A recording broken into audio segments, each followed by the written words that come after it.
Within the past week, unmistakable evidence has established the fact that a series of offensive missile sites is now in preparation on that imprisoned island. The purpose of these bases can be none other than to provide a nuclear strike capability against the Western Hemisphere.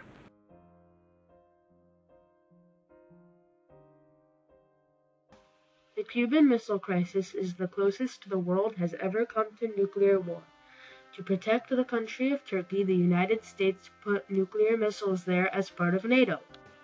In April 1961, President John F. Kennedy sent in exiled Cubans to Cuba to try and overthrow Fidel Castro, who was dictator. This mission was called the Bay of Pigs. It was a disaster. More surprising, though, was the president's response.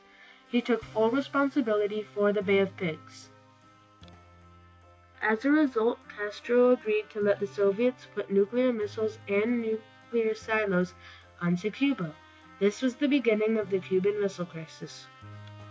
The problem with the Bay of Pigs was that Kennedy and his cabinet used a technique called groupthink. This means that everyone goes along with the same ideas and no one questions any flaws of the ideas.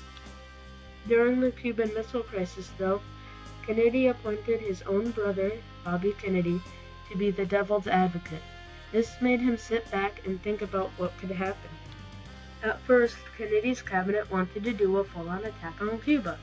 Kennedy, though, sat back and said that if they did that, then Russia might have a reason to launch missiles at the United States. Instead, he said that they should put up a naval blockade that would stop Russian ships from reaching Cuba. The blockade was authorized on October 22, 1962. Though it benefited the U.S., the leader of the Soviet Union, Nikita Khrushchev, sent a private letter to Kennedy that said it was risking nuclear war. Khrushchev then sent a public letter saying the same thing. Later, a KGB agent said that maybe Russia would be willing to remove the missiles if the United States removed the blockade. Both sides agreed that this would be the best option for everyone. Before the missiles left Cuba, they were all disassembled. Once all of the missiles were disassembled and out of Cuba, the blockade ended. Another part of the agreement that was kept secret was that the U.S. had to remove all of their missiles from the country of Turkey. In a speech, President John F. Kennedy told the country that the nuclear threat had been removed from Cuba. Roughly a year after the Cuban Missile Crisis, Kennedy was assassinated in 1963.